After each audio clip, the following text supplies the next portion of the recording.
وبيوم بدر حين تمحى وجوههم جبريل تحت لوائنا ومحمد.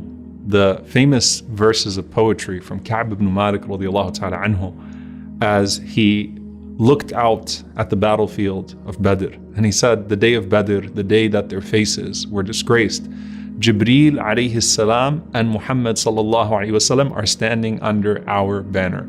Who's going to defeat this army? With Jibreel alayhi salam amongst us and Muhammad sallallahu alayhi wasallam amongst us.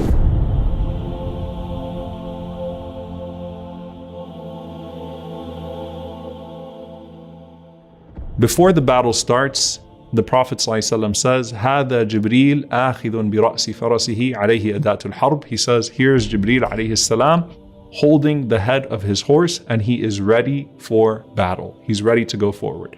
This is going to now proceed, and subhanAllah, the miracles that the Sahaba will witness on the day of Badr from the angels, which is the time that more companions witnessed angels than any other moment, right? So the scholars mention more people saw the Prophet ﷺ on Hajjatul Wada', on the farewell Hajj, than any other time in the Prophet ﷺ's life. More people saw Jibreel alayhi salam in human form on the day of Hadith Jibreel alayhi salam than any other day. And this is the day of Badr where more companions experienced the Malaika than all of the other moments of the seerah combined. So Abdullah ibn Abbas radiallahu anhuma describes the scene, that as soon as the battle proceeds, basically the Muslims are seeing their enemies get pulled off of their horses and flying right and left, and they don't even have to do anything. Umar radiallahu ta'ala anhu describes that moment where you're going after someone and then you hear a whip from the sky and then the person falls off the horse. So the enemies were falling without the Muslims in many cases even having to strike them, okay? So in one situation, there was a Muslim that was chasing someone from the other side, as Ibn Abbas radiallahu anhuma says, and just as he was going to him, he heard the sound of a whip over that man, and he heard this voice that was so loud that said, "Aqdim hayzoom," go forward, hayzoom. So he said that when he heard that sound, he looked up to see who it was, and then he looked back at the man, and he saw that the man had fallen off of his horse, and he had the scar from the lashing on his nose and his face, and subhanAllah, it had turned green because of the severity of that strike that came to his face. So he came to the Prophet ﷺ after that, and he asked the Prophet ﷺ about what he saw, and the Prophet ﷺ said, Hayzoom was an angel from the third heaven. Now, one of the things the scholars mention is that even the kuffar, even the disbelievers, and of course many of them were disbelievers only at the time, even they saw the angels on that day. Suhail ibn Amr radiallahu ta'ala anhu, of course, would not become Muslim until way later. He said there were angels on horses that were gliding between the heavens and the earth. I mean, these were men that were gliding between the heavens and the earth effortlessly, and they killed us and they captured us however they saw fit. There was nothing we could do against them. And the only logical explanation they could come to on the other side was they said this was some sort of magic or soothsaying. The same way they tried to dismiss the Quran by saying that this is just magic and soothsaying and poetry, they tried to dismiss the experience they had at Badr by saying maybe this was just some sort of supernatural force that was summoned that we can't make sense of. There's another incident that took place with Abu Yusr as-Sulami, radiyallahu ta'ala anhu. Abu Yusr was a very small statured man, okay? A very small statured man. And he goes up to Al-Abbas radiyallahu ta'ala anhu on the day of Badr. Now, Al-Abbas was on the side of the disbelievers, but there's a difference of opinion about whether he'd already become Muslim and he was concealing it, or whether Al-Abbas radiallahu ta'ala anhu was still not Muslim, but he wasn't going to fight against the Prophet sallallahu alaihi wasallam. So he came out on that day because he was forced to come out. But Al-Abbas radiallahu ta'ala anhu did not actually lift up his sword against any of the Muslims. So he didn't fight, technically speaking, the Muslims.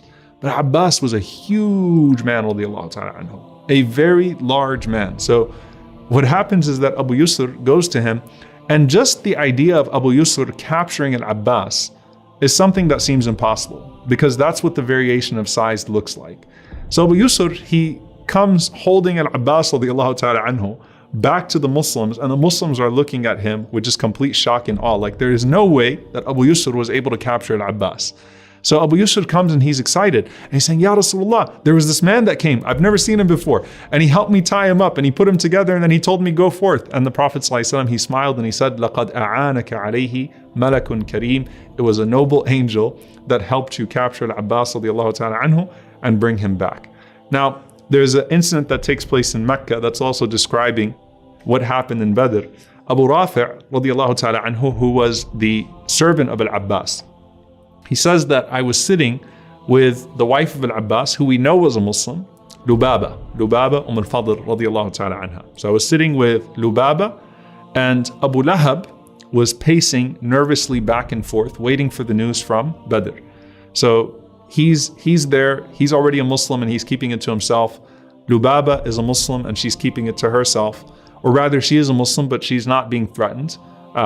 Because she's the woman of the house, and so no one is really touching her, they're leaving her alone. And Al-Abbas is either a secret Muslim or someone who's not hostile to the Prophet ﷺ, but he's on the other side, right? He's fighting technically against the Prophet ﷺ. So Abu Rafi' says, we're sitting in the room. Abu Lahab is pacing back and forth, right? Waiting for the news. And then Abu Sufyan comes.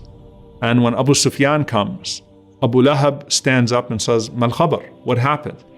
So Abu Sufyan says to him, we found a people that were small in number, but they were not deficient in courage. They had courage that made up for their numbers. They killed us as they wished, they captured us as they wished, and they had with them these huge men the size of mountains that literally were filling up the space between the earth and the skies, and they were striking at us, but we couldn't strike back at them. So Abu Rafi' says, I'm listening to this and I couldn't contain myself in joy.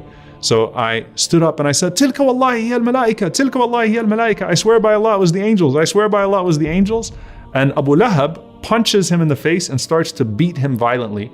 And that's when Lubaba, radiallahu ta'ala anha, takes a pole and cracks it across the skull of Abu Lahab. And Abu Lahab would actually die from that strike from Lubaba, radiallahu ta'ala anha. So subhanAllah, that's even the way that the enemies of the Prophet ﷺ were perceiving the angels and the ease with which the battle would flow. Now, subhanAllah, the interaction of the Muslims with the malaika, with the angels, was not just limited to the battle and not just limited to, feeling the presence and seeing the enemies fly. But the Sahaba even experienced something else. When Jibreel alayhi salam was with the Prophet ﷺ, he was also giving the Prophet ﷺ the command and the process of Salat al-Khawf, how to pray in the middle of a battle. So this prayer where, some of the troops go, they pray the first rak'ah, they come out, another group goes and prays the first rak'ah, they switch out. So it's a very interesting way of doing the salah under those circumstances. And the Sahaba could feel the warmth of the hands of Jibreel alayhi salam and the angels as they were arranging their rows for salah. So subhanAllah, they could feel the hands of the angels putting them in their rows in prayer, because even then, the angels were straightening the rows for salah. SubhanAllah, even in the midst of battle, even in the midst of Salat al-Khawf. So they encountered Jibreel alayhi salam and they encountered the Malaika in ways on the day of Badr that they would remember for all times. Now, was it only memorable to the Sahaba, to the people, or was it memorable to the angels as well? Jibreel alayhi salam comes to the Prophet sallallahu alaihi wasallam, and this is a hadith in al-Bukhari, and he says to the Prophet sallallahu alaihi wasallam, Ya Rasulullah, how do you, the companions, see the veterans of Badr amongst you? Like, what position do you give them? And the Prophet ﷺ said, Khiyarana, they're the best of us.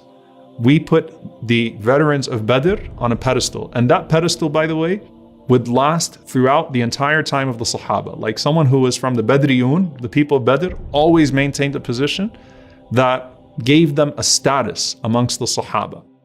And Jibreel ﷺ says what? He says, كَذَلِكَ هُمْ عِنْدَنَا خِيَارُ الْمَلَائِكَةِ. He said, you know what, Ya Rasulullah, even the angels, the Badriyun from the angels that came down and fought on the day of Badr, we give them a status and they are the best amongst us.